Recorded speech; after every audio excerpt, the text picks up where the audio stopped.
Hi friends, welcome to my channel me magical Madhu. So ఈరోజు మనం చాలా సింపుల్గా అండ్ టేస్టీగా చికెన్ ఫ్రై పీస్ బిర్యానీ ఎలా చేయాలో తెలుసుకుందాం. సో ముందుగా చికెన్ ఫ్రై పీస్ బిర్యానీకి కావాల్సినవి 1/2 kg చికెన్. సో దీన్ని ఎలా మ్యారినేట్ చేసుకోవాలో చూద్దాం. సో టేస్ట్కి సరిపడా సాల్ట్ వేసుకొని అందులోనే కొద్దిగా కారం, ధనియాల పొడి, అల్లం వెల్లుల్లి పేస్ట్, లెమన్, గరం మసాలా అన్నీ వేసుకొని కలుపుకోవాలండి. ఇలా కలుపుకోవడం వల్ల ముక్కకు బాగా మసాలా పట్టి తినేటప్పుడు చాలా టేస్టీగా ఉంటుంది. సో ఈ గరం మసాలా ఇంట్లో చేసిందండి. ఈ గరం మసాలా ఎలా చేసుకోవాలో వీడియో ఇంకొకసారి అప్లోడ్ చేస్తాను. సో దానివల్ల టేస్ట్ ఇంకా ఎన్హాన్స్ అవుతుంది. సో అన్నీ ఇలా మంచిగా వేసి ముక్కకి బాగా పట్టేలాగా కలుపుకోవాలి.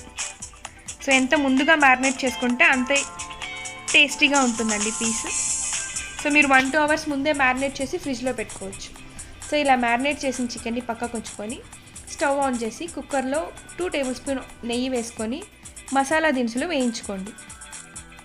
సో ఇవి కొద్దిగా వేగాక అందులోనే కొద్దిగా ఆయిల్ వేసి ఆనియన్, పచ్చిమిరపకాయలు వేసి రోస్ట్ చేయండి.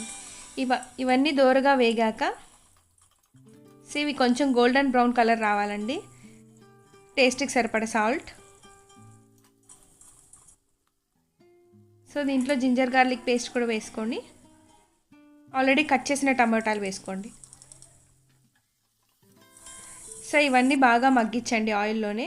తర్వాత ఆల్రెడీ కట్ చేసి పెట్టుకున్న కొత్తిమీర, పుదీనా వేసుకొని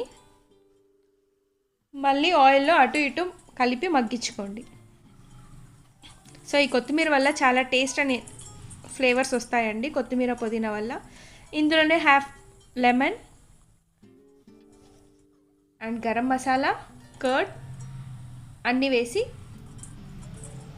సో అటు ఇటు కలుపుకొని దీన్ని కూడా కొద్దిగా మగ్గివ్వండి.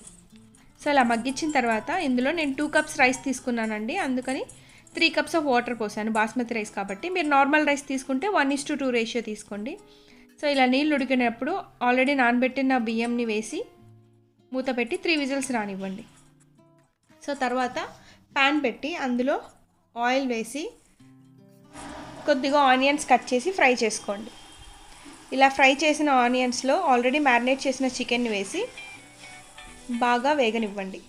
సో ఈ ప్రాసెస్ అంతా స్లో ఫ్లేమ్లోనే జరగాలండి. అప్పుడే పీస్ బాగా ఉడుకుతుంది లోపల వరకు. సో ఇది ఆల్మోస్ట్ 80% ఉడికినప్పుడు కొంచెం గరం మసాలా, పెప్పర్ వేసుకొని ఇంకాసేపు వేగనివ్వండి. సో ఇది పూర్తిగా వేగాక అలా పైన కొత్తిమీర చల్లుకొని సో ఇప్పుడు మనం వేడి ఫ్రై పీస్ బిర్యానీ సర్వ్ చేసుకొని తినేయడమే. సో ఇదండి టేస్టీ ఫ్రై పీస్ బిర్యానీ. ఇలాంటి ఎన్నో వీడియోస్ కోసం like, share and subscribe me magical Madhu.